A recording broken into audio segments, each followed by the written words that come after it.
উঠেন না, আমার বাচ্চার দুধ কিনতে পারতেছি না, দুধের দাম 840 টাকা। আমাকে উঠতে বলতেছেন? হ্যাঁ হ্যাঁ। আমি তো যাবো না, আমার বাইক আছে। কেন যাত্রী পান না? না, যাত্রী পাইতেছি না সকাল থেকে। আপনি ওরে নিয়ে সবসময় রিক্সা চালান? হ্যাঁ, সব সময়? সব সময় চালাই। কত ওর বয়স কত থেকে শুরু করছেন? এই যখন ওর বয়স 3 মাস তখন থেকে। 3 মাস থেকে শুরু করছেন? মানে আমরা উঠলেও দুধ কিনতে পারবেন? হ্যাঁ। তাহলে তো উঠতেই পারি। জি আসেন। কেন সকাল থেকে ভাড়া পান নাই? না, সকাল থেকে ভাড়া পাইনি। তো ওরে নিয়ে কিভাবে চালান আপনি? এই যে এক হাতে ধরে রাখি কষ্ট করে, আরেক। সারাদিন ও এখানে থাকে? হ্যাঁ। তো কেন ওর বাবা কোথায়? ওর বাবা চলে গেছে পালায়া। কোথায়? পালায়া চলে গেছে, অনেক টাকা ঋণ করে পালায়া চলে গেছে।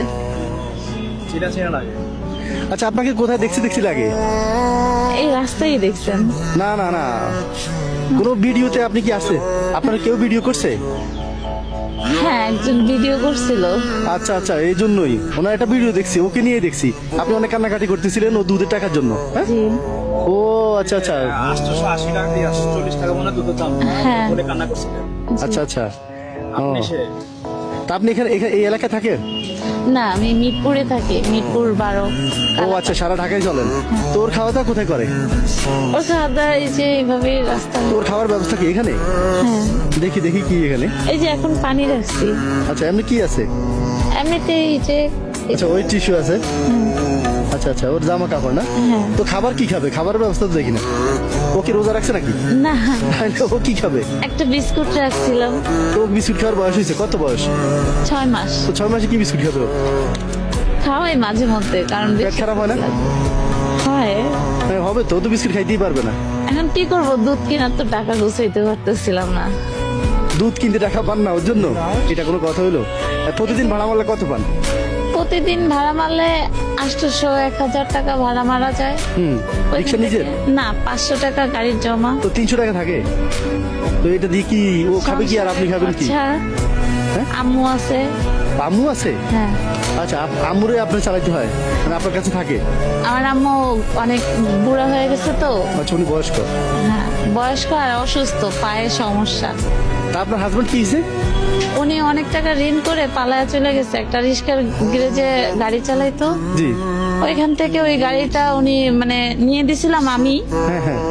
এখন ওটা চুরি হয়ে গেছে, তারপরে যেদিনটা বিচার হয়েছে জি। তো ওইখানে ড্রাইভার আমার নিতে হয়েছে। আচ্ছা আচ্ছা। এখন উনি তার 2 দিন পরেই চলে গেছে পালায়া। রিক্সা কি সত্যি হারাইছে না উনি বিক্রি করছে?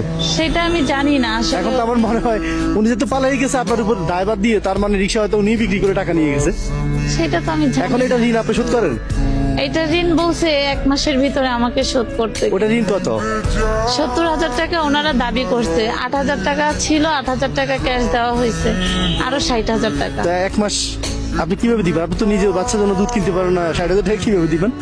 এটা এখন ওনারা জুলুম করতেছে, কিন্তু তারপরেও একটা জিনিস কি, মানুষের ভিতরে যদি মানবতা থাকে, সে তারা যদি দেখে যে আসলে আমি চলতে পারতেছি না, আমার আবার সিজারেও হয়েছে, সিজারে আবার সমস্যা হইতেছে। ও মানে- সিজারে হয়েছে? হ্যাঁ, তো 6 মাসে আপনি কতদিন থেকে রিক্সা চালান? রিক্সা চালাইতেছি 3-4 মাস ধরে। তো মানে ও হওয়ার 3 মাস পর থেকেই তো সিজার, তো আপনি রেস্ট করতে হবে 6 মাস মিনিমাম। না, 6 মাস শেষ করতে পারি নাই, কারণ মানে ওকে দেখে গেছে ওর আব্বু? হ্যাঁ, আচ্ছা আচ্ছা। কিভাবে ও? হ্যাঁ?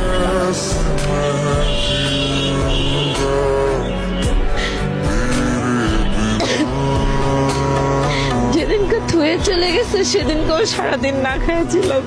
তুমি জানো তোমার আম্মু কত কষ্ট করে তোমার জন্য? মনে থাকবে বড় হয়ে? হ্যাঁ, ছেলে হলে মনে থাকতো না, মেয়ে হলে মনে রাখবে, কারণ মেয়েরা কষ্ট বুঝে। জি। তো এখন কি দুধ মোটেও বাসায় নাই? না, তো আজকে কি 1 খাবে? মাস ধরেই নাই বাসায়। কি কি? 1 মাস ধরে